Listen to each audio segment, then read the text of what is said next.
10장 7절 같이 읽겠습니다. 일곱째 불게 될 때에 하나님의 비밀이 종 선지자들에게 전하신 본과 같이 이루리라. 아멘. 7절에 선지자들에게 전하신 복음, 이것을 계시록 14장에서는 영원한 복음, 이사야 24장에서는 영원한 언약, 이렇게 말씀으로 나타나고 있습니다. 지금까지 우리가 이 노아의 인자의 임함은 노아 때와 같다 하신 말씀에 의해서 노아의 그 과정을 창세기 6장부터 9장까지의 말씀을 보았고, 또 노아를 통해서 나타난 말씀, 셈은 하나님을 찬송하리로다. 그 말씀대로 셈의 자손인 아브라함을 통해서 언약하여 주신 말씀, 또 그래서 이 아브라함의 삶에 대해서 쭉 우리가 살펴보았습니다. 그러면 이제 이 시간부터는 우리가 아브라함에게 언약하신, 다시 한번 복습하면은 창세기 12장에서 너는 복의 근원이 될지라 하시고 구체적인 언약을 주실 때에 15장에서 민족적인 언약, 17장 할례 언약, 그 다음에 22장에서 세계적인 언약을 주셨죠. 그 중에 민족적인 언약과 할례의 언약은 율법 시대가 끝남과 동시에 다 성취가 되었죠. 초림주로 오신 예수님을 통하여. 율법 시대의 그 민족적인 언약과 할례 언약은 성취가 된 거고, 그 중에 선지자들을 통해서 세계적인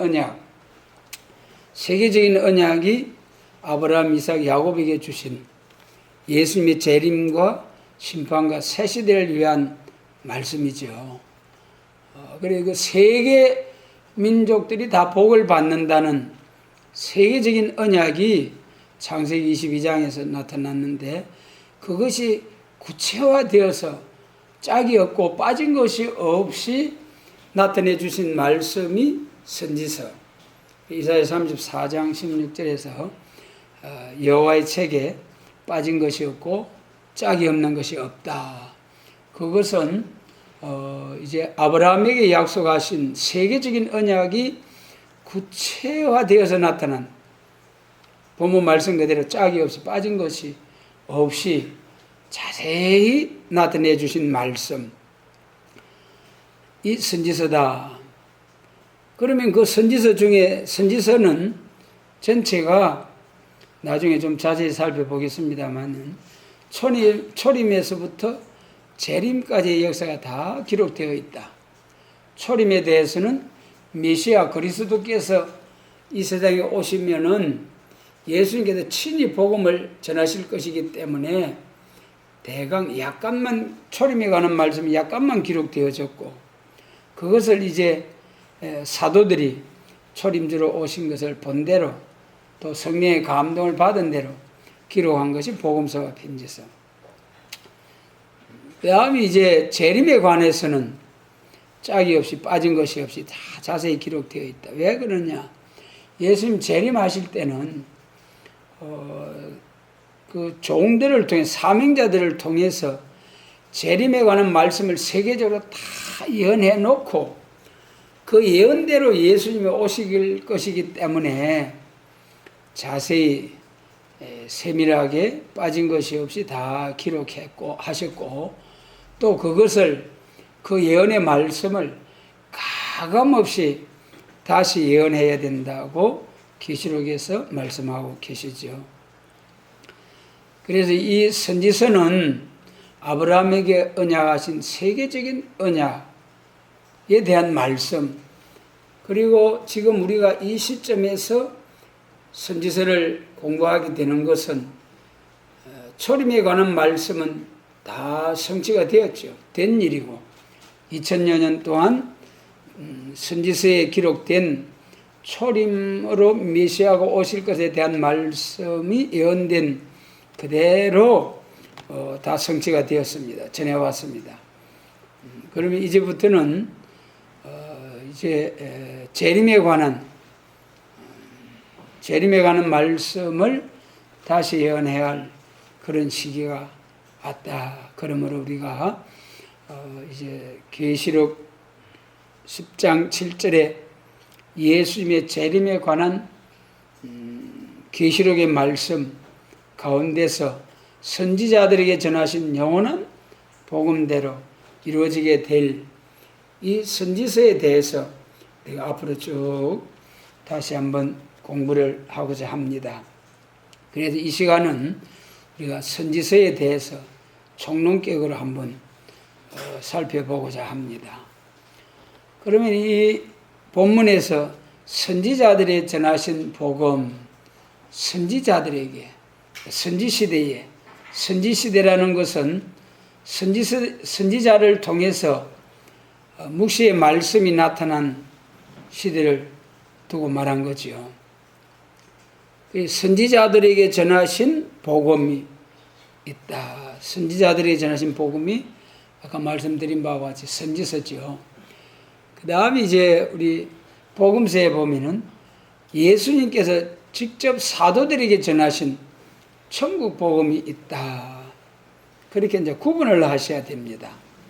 여호와 하나님께서 선지자들에게 전하신 영원한 복음, 영원한 언약.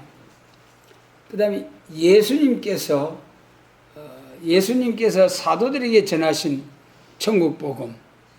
천국 복음이라는 것은 예수님을 구주로 영접하고 구원을 받은 하나님의 자녀들이 이제 몸은 흙으로 돌아갔다가 마지막 부활할 때에 생명의 부활로 나와서 천국에 들어가는 복음이죠. 그래도 이 천국 복음은 다 육신이 죽었다가 부활해서 천국으로 들어가는 복음.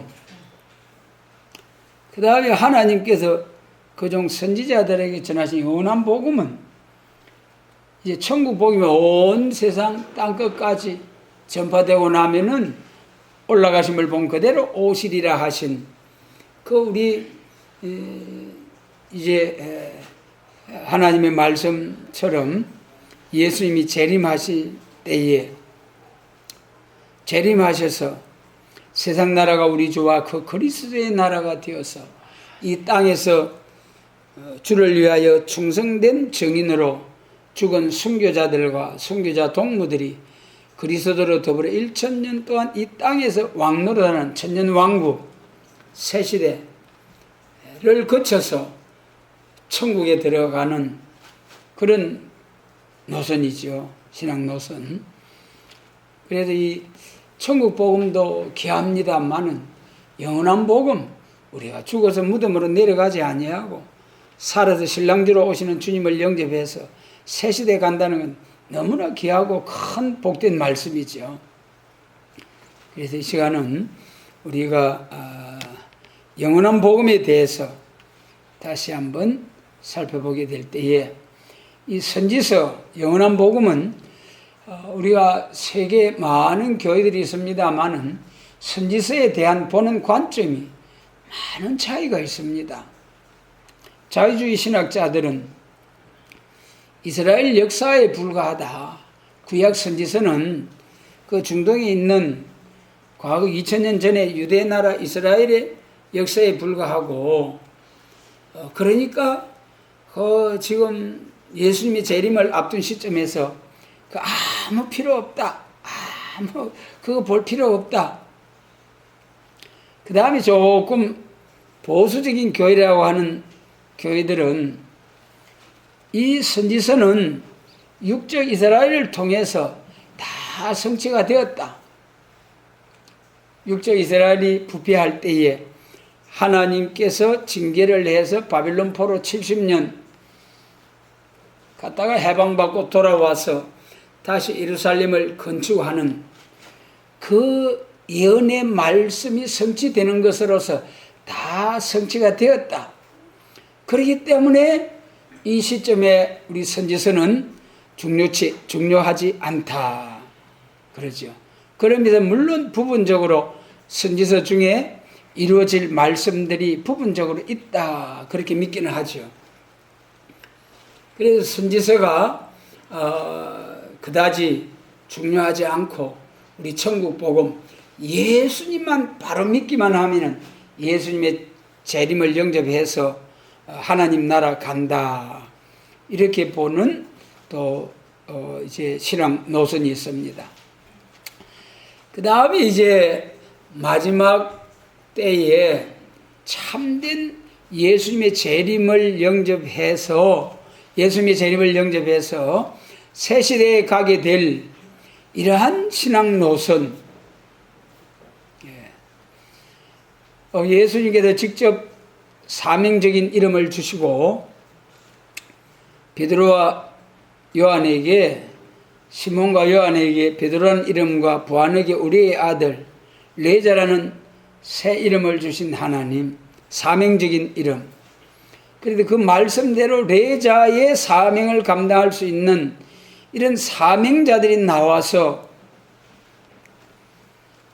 이 선지 예언의 말씀을 다시 예언하리라 하신 말씀처럼 계시록의 말씀을 세계적으로 1260일 다시 예언하는 그런 사명자들이 나와서 세계적으로 계시록을 예언할 때에, 계시록의 예언의 말씀을 다시 예언할 때에, 그때 선지서와 계시록을 짝을 맞춰서 세계적으로 다시 예언할 선지서다.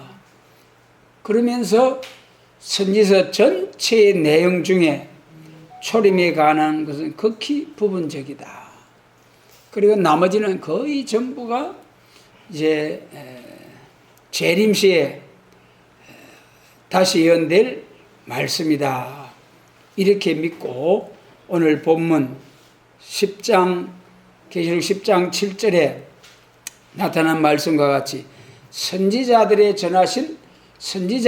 전하신 복음과 같이 이루어진다는 이 말씀대로 선지서의 말씀 중에 초림의 주님을 통해서 성취된 것 외에는 전부가 재림을 통해서 이루어지게 될 것을 확실히 믿고 계시록과 선지서를 짝을 맞춰서 다시 하게 될 이러한 사명감을 가지고 계시록과 선지서를 무장하는, 다시 예언하기 위해서 말씀을 무장하고 기도하는 교회, 이렇게 딱 선지서를 보는 관점이 세 가지 노선이 대충 이제 있다. 이것을 말씀드릴 수 있습니다.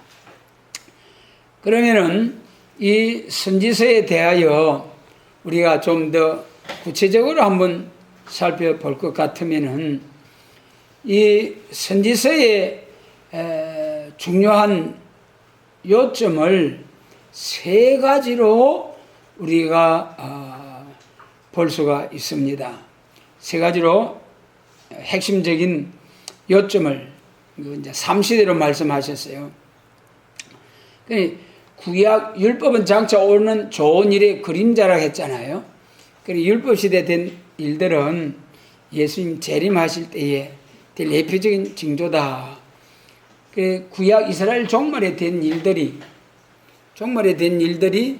영적 이스라엘 종말에 될 예언의 말씀과 예표적으로 보여준 역사이다. 그렇게 이제 믿으셔야죠. 그러므로 구약 시대의 구약 유다의 종말에 나타난 선지자들의 예언의 말씀을 통하여 영적 이스라엘 종말에 되어질 예언의 말씀으로 우리가 받아서 읽고 듣고 지켜서 복을 받는 그러한 이제 교회로 발전해야 된다. 천국 복음 안에 계속 그대로 머물러서 베드로 사명으로서 주님의 재림을 영접하는 것이 아니라 사도 요한의 그 보아느게 우리의 아들 내자의 사명으로 불러서 세상을 심판하고 남은 자들에게 새하늘과 새 땅 영광스러운 주님의 나라를 주시겠다고 약속하신 이 예언의 말씀을 우리가 읽고 듣고 지켜서 완전히 이제 무장을 해서 땅과 바다를 밟고 얼굴이 해와 같이 빛나는 완전한 종들이 되어서 세계적으로 다시 예언하고 베나성도 또 셀 수 없는 큰 무리들을 한 알갱이도 빠짐없이 다 찾아내서 새 시대를 인도하는 복된 사명, 이 사명을 감당하기 위해서는 우리가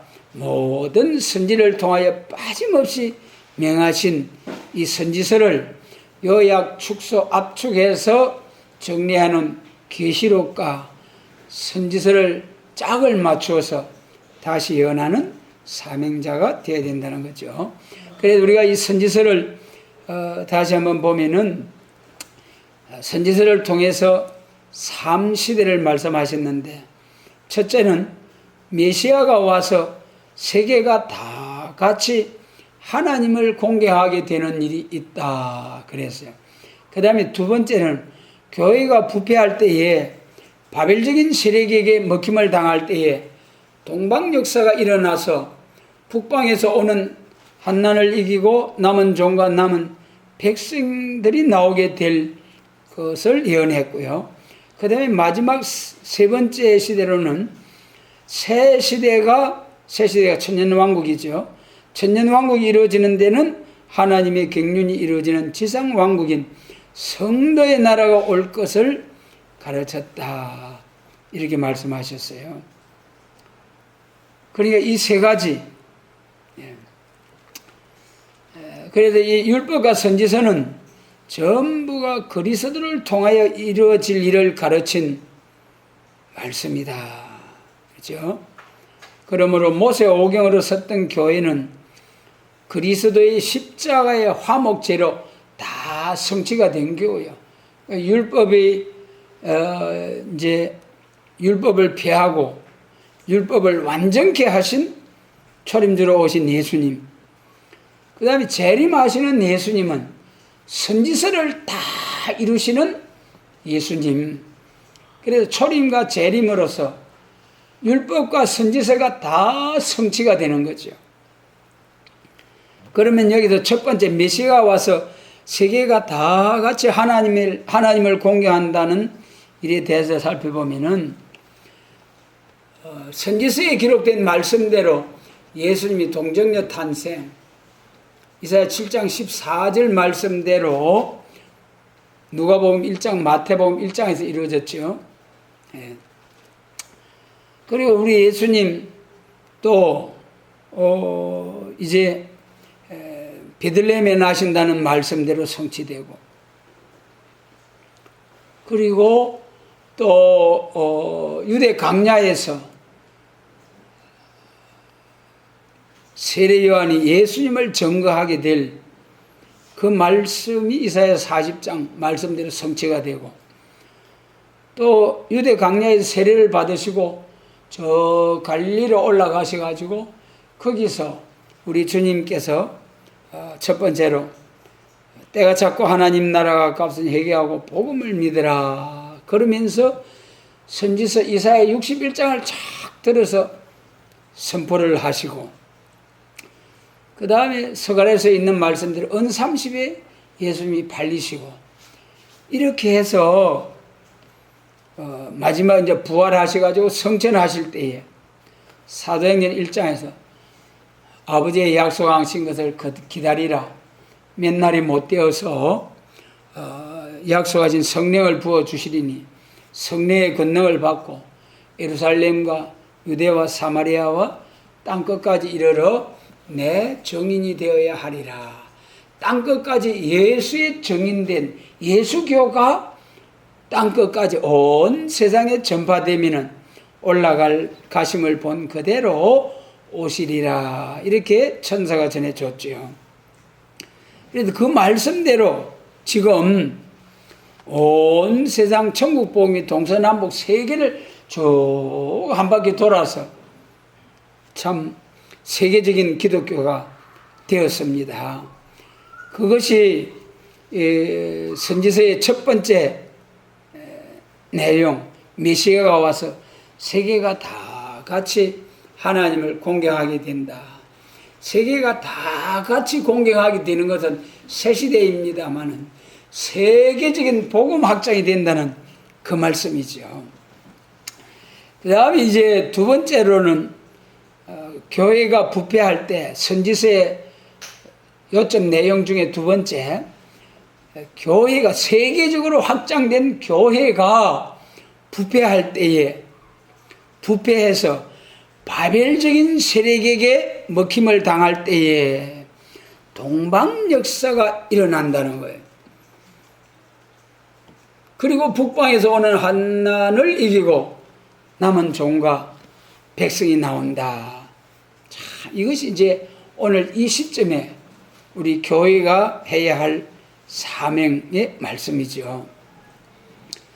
교회의 부패가 온다는 것, 세계적인 교회가 기독교가 확장이 되고 나면은 그 다음에 교회가 부패가 온다는 거예요, 여러분. 그리고 구약 이스라엘 역사를 봐도 왕들도 그렇고 이스라엘도 그렇고 하나님께서 복을 주셔가지고 영광스럽게 복을 주시면은 그걸 끝까지 유지하지를 못하고 그냥 자기들이 잘해서 복을 받은 것처럼 방탕하고 하나님을 떠나고 우상을 숭배하고 그러다가 하나님 앞에 처맞아서 혼이 나고 그랬어요. 그것이 구약 이스라엘의 역사예요. 그 유다 왕들도 봐도 그래요.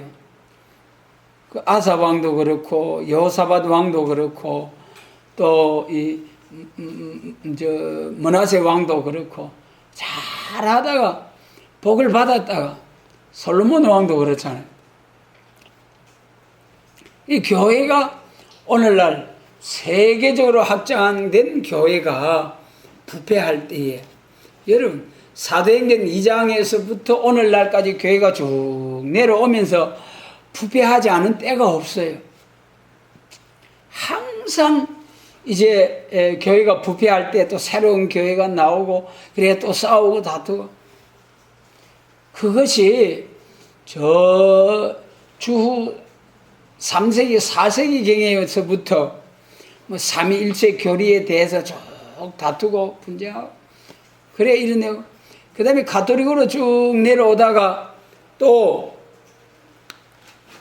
16세기의 종교개혁을 통해서 또 새로운 교회가 나오고 그 위에 또 새롭게 감리교회가 또 개혁을 들고 나오고 그 외에도 오늘날까지 계속 교회가 새로워져 나왔습니다만은 부패가 마귀가 득세를 하기 때문에 마귀가 참소하기 때문에 이 교회가 성결한 순수한 신앙을 보존해 내려오기가 진짜 힘들고 어려운 그런 역사예요. 정신 차리지 않으면 언제든지 마귀한테 거꾸로질 수밖에 없는 그런 하나님께서 마귀를 허락하신 거예요. 마귀 사명이 뭡니까? 마귀 사명은 자꾸 하나님의 거룩한 주의 백성들을 거꾸로 들이게 하는 것이 마귀의 사명. 천사는 우리가 약하지만은 우리는 육체를 가진 사람이고 마귀는 영물이잖아요. 마귀와 우리 사람과 싸우면은 하나님이 도와주지 않으면 절대로 마귀 사단을 이길 수가 없어요. 그렇기 때문에 성령으로 천사로 하나님이 자기 백성들을 도와주셔야만이 성령의 도우심으로 마귀 사단을 분별하고 싸울 수 있고 이길 수가 있는 거죠. 그래서 천사는 주님의 백성들을 도우라는 사명, 마귀는 미워가라는 사명, 우리 사람은 하나님의 말씀을 붙들고 순종하라는 하나님의 말씀을 지키라는 사명. 에덴 동산에 선악과 법, 선악과 먹지 마라. 그래 그 말씀을 지켰더라면은 오늘날 아담과 하와의 이 후손들이 이렇게 고생수고하지 아니하고 그날에 그 생명과를 먹고 생육번성 충만해서 새시대 천국이 이루어졌을 터인데 마귀가 참석하기 때문에 항상 우리는 성령님의 도우심과 깨어있는 신앙생활이 필요한 거예요. 그래 시대마다 쭉 마귀가 교회를 참소함으로 교회 부패가 이스라엘 하나님의 택한 선민 이스라엘의 부패가 있어 왔습니다마는 이 마지막 세계적으로 복음이 확장된 이 시대에 교회 부패할 때에 바벨적인 세력에게 먹힘을 당한 날이 온다. 여러분 이 부분이 참 중요한 거예요. 교회 부패, 오늘날 교회 부패가 우리 이사야 3장 말씀처럼 이사야 3장 1절로 3절에 그 종교 부패를 말씀할 때 13가지를 쫙 말씀하셨더라고요. 그게 뭐냐 하면은 하나님 외에 어떤 무엇이든지 다른 것을 의지하면은 절대로 이거는 하나님의 백성으로서 부패하는 일이다. 그렇게 말씀하신 것이 이사야 3장의 그 종교 부패를 말씀하신 거예요. 그래서 거기는 여러 가지 도덕적인 부패, 우상 숭배하는 것도 명예, 권세, 지위 이런 이제 경제력을 의지하고 이런 것을 전부 다 책망했습니다마는 그 중에서도 바벨적인 세력에게 먹힘을 당할 때에 이것이 가장 큰 교회 부패입니다. 이것이 가장 큰 교회 부패, 여러분. 바벨적인 세력이 뭔가 분별해야 돼요. 아주 중요한 거예요, 여러분. 바벨적인 세력이 뭡니까? 구약시대로 돌아가서 우리가 구약시대에 바벨론에게 멸망을 당한 유다를 생각해 볼 수가 있죠.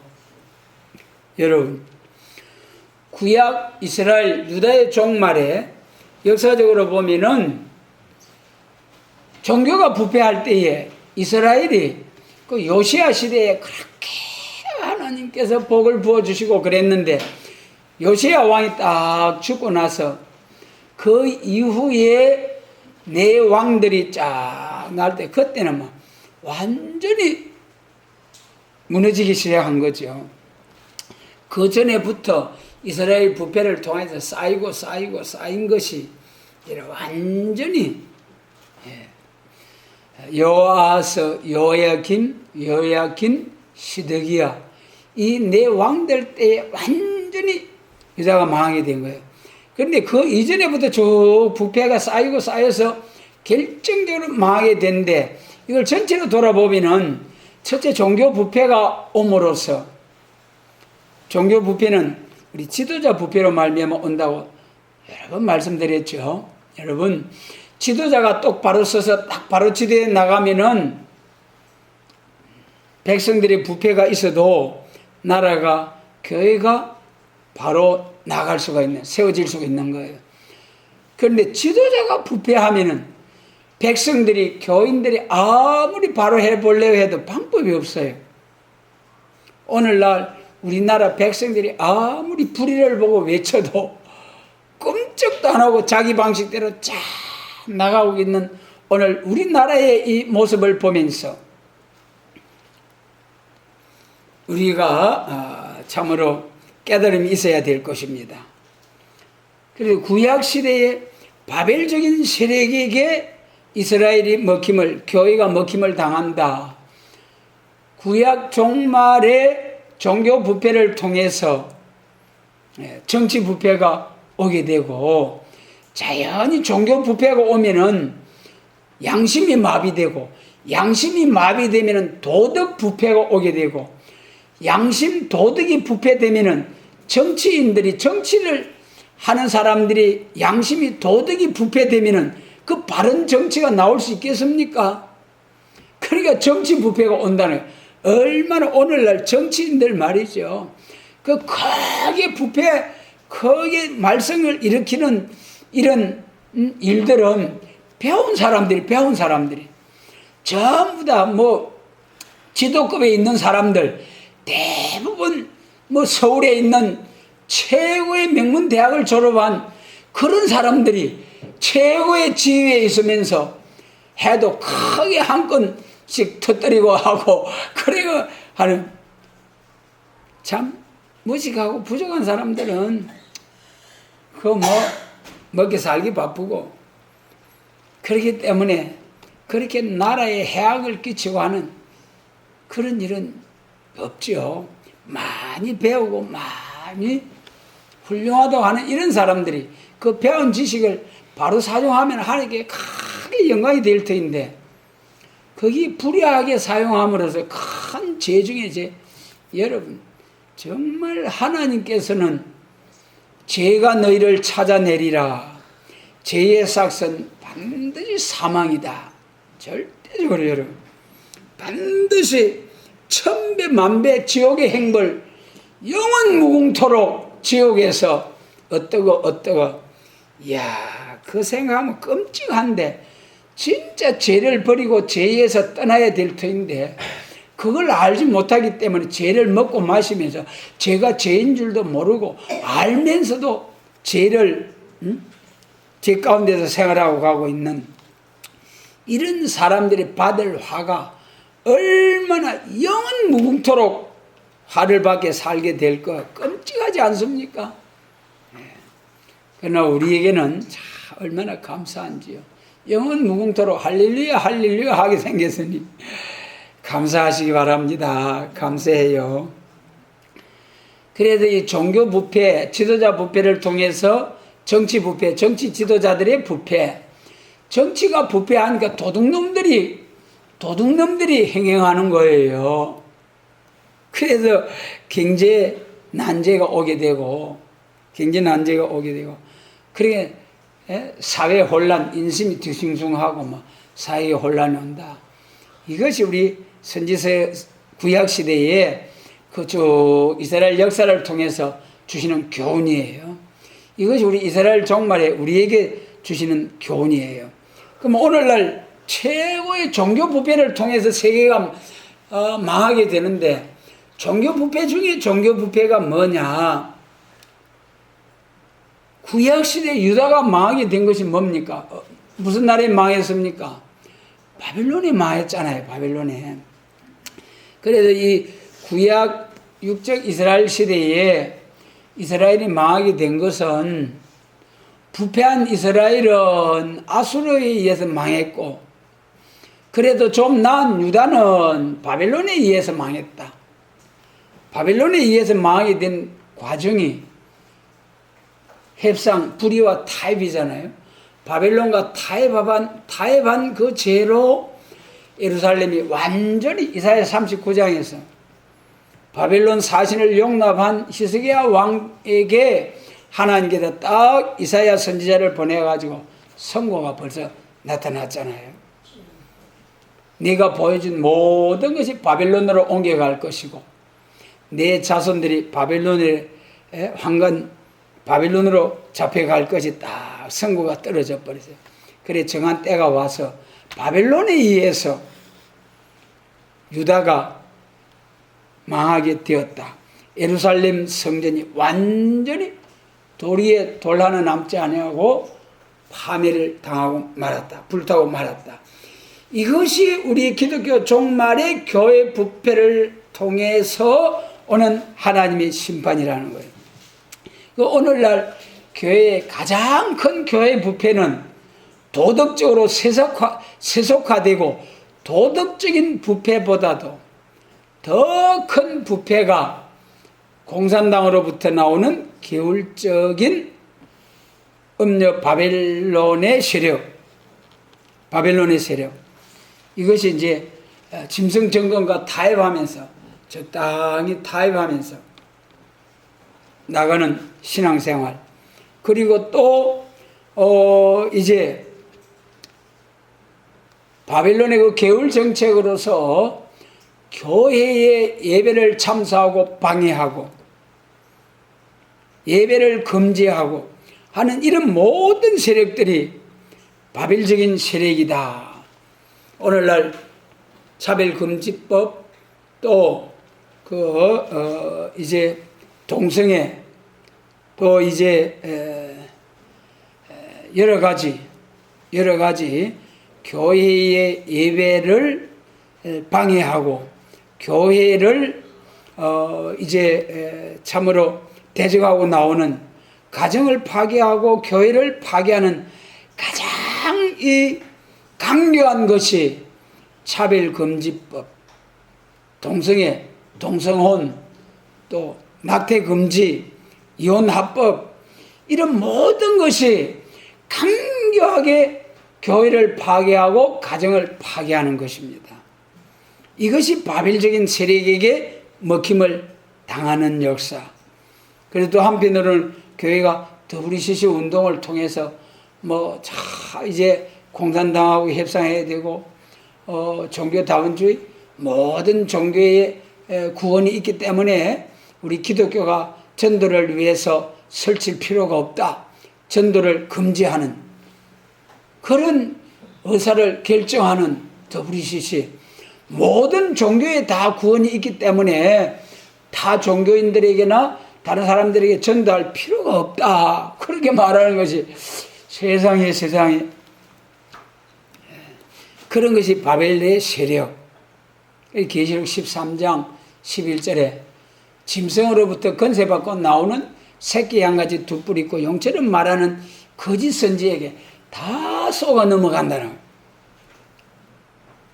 그것이 계시록 6장의 청황색말, 이렇게 보면은 청색, 새파랗게 돋아나는 생명의 색깔을 갖고, 또 이쪽으로 보면은 노랗게 이제 죽어서 말라 죽는, 분별할 수 없는 색깔.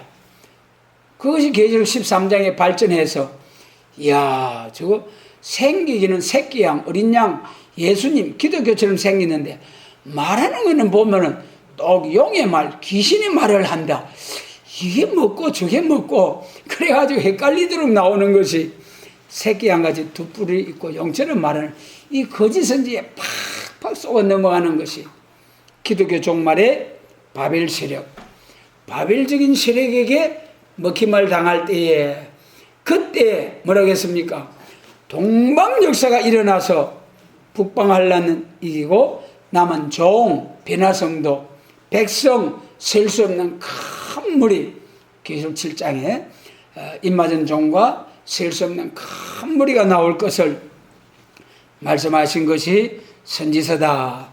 그래, 지금 우리가 교회가 참으로 부패한 것도 문제지만은 대중의 세력이 강제적으로 교회 예배를 참수하고 10명만 모여라, 20명만 모여라, 99명만 모여라, 교회 문 열어라 닫아라, 전부 다 이 폐역한 족속들이 이렇게 막 교회에 대해서 좌우하는 거예요. 그게 또 좋다고, 아멘 아멘, 문 닫는 것보다 10명 예배 드리는 게 훨씬 좋지 않습니까? 감사합니다.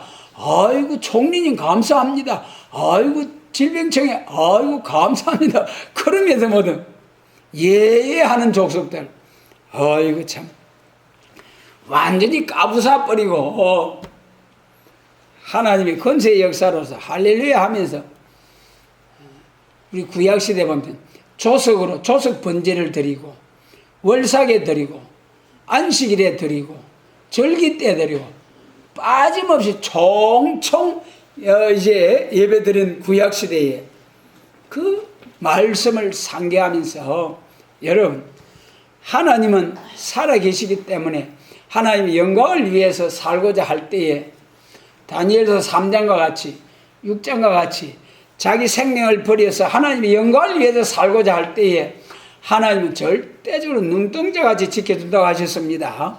그러므로 우리는 죽고자 하는 자는 살 것이요 살고자 하는 자는 죽는다 하신 말씀 붙잡고 죽기를 각오해야 돼요. 안 죽으려고 하면 나중에 이사야 30장 그잖아요. 죽지 않으려고 도망가면은 쫓아오는 자들이 더 빨리 와서 이제 거꾸로지게 쳐버린다는 거예요. 그래 절대로 우리는 딱 버티고 서서 싸워야 됩니다. 싸워야 돼. 그래야 이길 수 있도록 능력, 권능이 오는 거예요. 동방 역사가 일어나서 북방에서 오는 환난을 이기고 남은 종과 남은 우리 고레서가 일어나서 해방을 줬잖아요. 그것이 기록된 예언대로 정한 때 구약시대 바벨론 포로 70년이 차가니까 다니엘 선지자에게 다 감동을 주셔가지고 해방을 위해서 기도하게 하셨어요. 오늘 여러분 세계 6천년 해방을 위해서 기도하게 하신 하나님, 이 일을 위해서 우리가 기도해야 됩니다. 다니엘처럼 자기 죄와 열조의 죄를 하나님 앞에 자백하면서 회개하면서 기도한 다니엘 선지의 기도, 해방의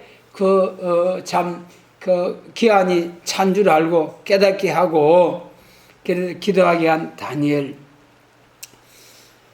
그래서 동방 고레서가 나와서 바벨론으로부터 해방을 줬어요. 그 해방되는 과정도 선지 예언대로 다 이루어졌어요. 다니엘서 5장에 보면은 메대 왕 다리오가 나라를 얻었더라 그랬잖아요. 이사야 13장 바벨론의 멸망이죠. 이사야 13장이 바벨론이 멸망할 때 은과 금을 돌아보지 아니하는 메대 사람을 일으켜서 바벨론을 쳐버리겠다. 그리고 이사야 44장 말씀에 보면은 내 종의 말을 응하게 하면 내 사자의 모락을 성취케 하겠다. 강물아 말하라. 그러면서 고레서를 들어서 해방을 주겠다. 메데파사 연합군을 이뤄가지고 바벨론 강물을 물줄기를 돌려버리고 그리 들어가가지고 다니엘서 5장에 벨사살 왕이 흥청망청 부어라 마셔라 예루살렘 성전 기명들을 가지고 거룩한 성전 기명들을 가지고 그렇게 속하되게 굴 때에 그날 밤에 이사야 선지 예언의 말씀대로 확 죽여버리고, 여러분 하나님의 거룩한 성전 기명들, 거룩한 성전에 대해서 함부로 대하면은 하나님께 단칼에 날려버려 여러분.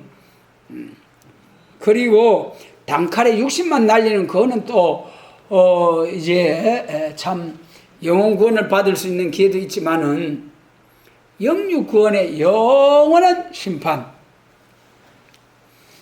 그래서 벨사살 왕을 탁 쳐버리고 그 다음 이제 메대 왕 다리오가 나라를 얻으니 62세였더라. 그리고 그 다음에 이제 고레서가 해방을 주어서 돌아와서 예루살렘 성전을 회복하게 되었습니다. 이것이 우리 기독교 종말의 영적 이스라엘에게 주신 교훈이 뭐냐?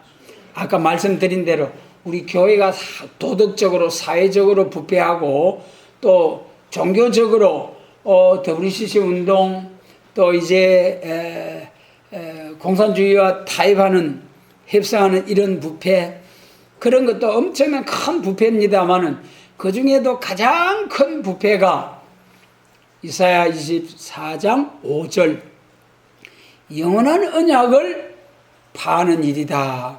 여러분, 율법시 초림자로 오셨을 때에 예수님을 영접하지 못한 게 뭐 때문입니까? 예루살렘 교회 율법주의자들이 율법을 잘 지키고 율법대로 예수님 오셔가지고 이스라엘을 회복한다. 율법만 주장했기 때문에 율법시대 다음에 예수님 메시아가 와서 십자가를 짐으로 민족 종교가 세계적인 종교가 된다는 이 예언을 무시하고 모르고 율법만 주장하다가 하나님을 대적하는 육적 이스라엘 민족이 되었잖아요. 예수님 십자가 내주고 예루살렘 교회 지도자들이 가야바와 안나서 이 대제사장이 꽉 재판을 해가지고 더 무슨 정인이 필요하냐, 자기를 하나님의 아들이라고 하나님이라 하는 거에 참남하다. 그러면서 자기 옷을 빡 찢으면서 더 정인 필요 없어 빌라도에게 딱 보내가지고 종교재판 끝나고 정치재판으로서 왕이라는 이름으로 이제 재판을 받게 해서 망했죠. 이 기독교 종말에도 영원한 언약을 파한다는 거예요. 이게 뭐냐 하면은 오늘 천국 복음을 전하는 베드로 사명 교회가 이런 세계적인 복음 확장이 되었으면은 세계 통일 그리스도 왕국을 이루는 이 교회로 발전을 해야 되잖아요. 그것이 하나님의 선지 예언이에요. 그럼에도 불구하고 마침 율법을 주장하던 율법으로서 메시아 왕국 이룬다고 믿던 예루살렘 교회처럼 천국 복음 십자가의 법으로 자기들이 예수님 재림해가지고 세계적인 평화 통일, 남북 평화 통일, 세계 평화, 예수님 재림을 영접하겠다고 자기들이 영접하겠다고 막 설치는 거예요. 그것이 최고의 부패라는, 도덕 부패보다도 교회 정치적인 부패보다도 공산당과 협상하는 이 바벨 세력, 이것도 부패지만은 가장 큰 부패가 저는 때를 따라 양식을 나누라고 했는데, 종교 지도자들이 시대적인 하나님의 역사를 때를 따른 양식, 예언의 말씀, 하나님의 비밀, 영원한 언약, 영원한 복음으로 발전을 해야 되는데, 그런 시대가 왔는데 그것을 알지 못하고 깨닫지 못하고 앞장서서 교회 인도자들이 이 동방에서 나오는 새로운 말씀, 새로운 교회, 새로운 종과 백성들이 나와야 된다는 이 예언의 말씀, 선지자들에게 전하신 복음, 이걸 무시하고 깡그리 무시하고 오히려 대적하고 달려들고 발악을 하고 없애버리려고 나오는 이 오늘의 예루살렘 교회 대제사장들과 같은 이 교회의 인도자된 자들이 받을 화가 크다. 그 다음에 선지서의 내용 세 번째, 새 시대가 이루어지는 데는 하나님의 경륜이 이루어지는 지상왕국인 성도의 나라가 올 것을 가르쳤다. 세계 통일 그리스도 왕국, 다니엘서 2장에서 철과 진액이 막 섞여가지고 오늘 자본주의 공산주의가 막 섞여가지고 세계 평화를 위해서 평화의 사신들이 부지런히 왕래하고 평화 통일 평안하다 안전하다 평화할 때, 그때에 참된 평화 지상왕국, 강한 이방을 판결하고 악을 버리고 선을 택하여 어대와 꿀을 먹는 새하늘과 새 땅, 새 시대 주신다는 거예요. 그러니까 이런 중요한 선지서의 말씀을 마지막 성도의 나라가 온다는 이 기록된 예언의 말씀을 계시록과 선지서를 짝을 맞춰서 증거해야 할 때가 왔다, 그 말씀이죠. 그 다음에 이제 선지서에 대해서 좀 더 살펴보면은, 참으로 이제 하나님은 모세를 통해서 율법을 주셨잖아요.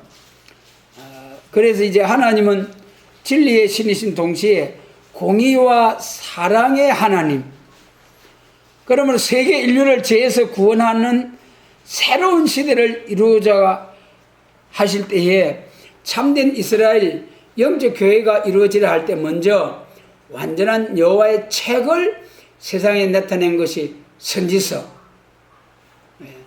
이것이 또 율법과 선지서가 이스라엘을 영적 교회가 이루어지려 할 때에 먼저 완전한 여호와의 책을 통해서 완전한 민족 종교가 이루어지게 한 거죠. 그래서 먼저 하나님은 모세를 통하여 예언적인, 예표적인, 그림자적인 교회를 율법으로 딱 세워서 가르쳤고요.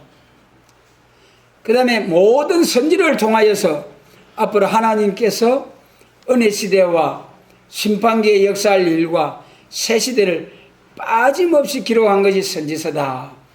율법 시대 하면은 우리 두 가지 딱 기록해야 돼요. 모세를 통해서 율법을 기록해서 민족 종교를 이루었다. 이거는 우리 은혜 시대 영적 이스라엘 세계 종교의 예표적인 역사이다. 그 다음에 선지서를 통해서 예수님 초림부터 재림까지 쫙 예언의 말씀을 나타내 주셨는데, 그 선지서는 초림주로 오신 예수님의 은혜 시대와 또 예수님 재림 시의 심판기에 역사할 일과, 그리고 초림 재림과 새 시대 천년왕국에 대해서 빠짐없이 기록한 것이 선지서다. 이게 참 중요해요. 여러분 꼭 기억하셔야 됩니다. 선지서는 초림과 재림과 새 시대. 여러분,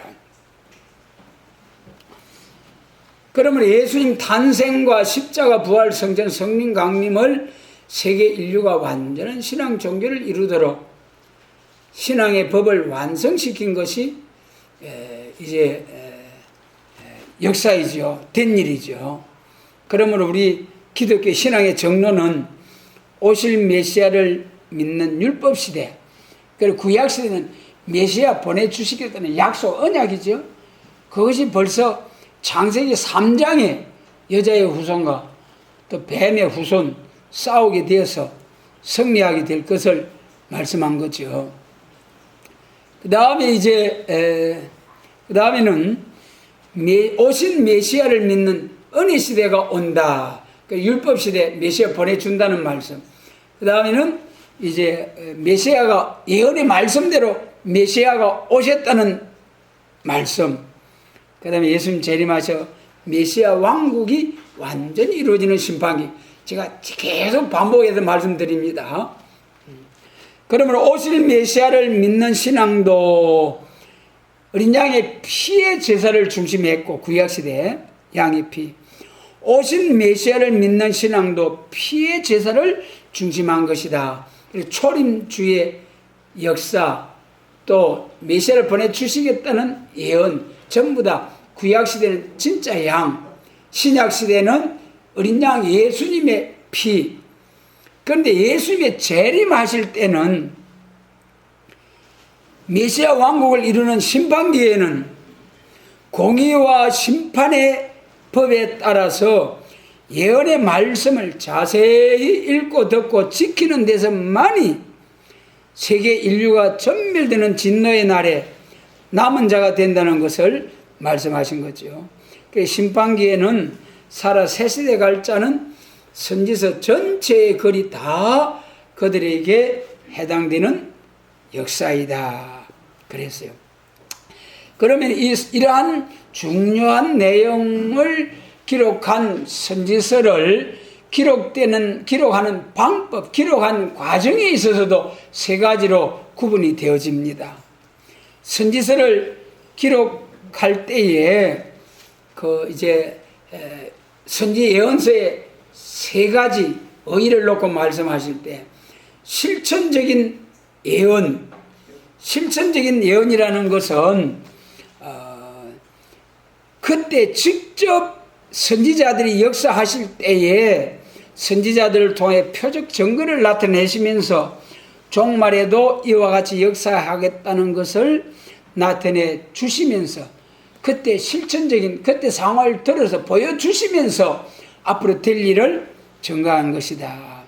그 다음에 두 번째로 약속 예언이 있어요.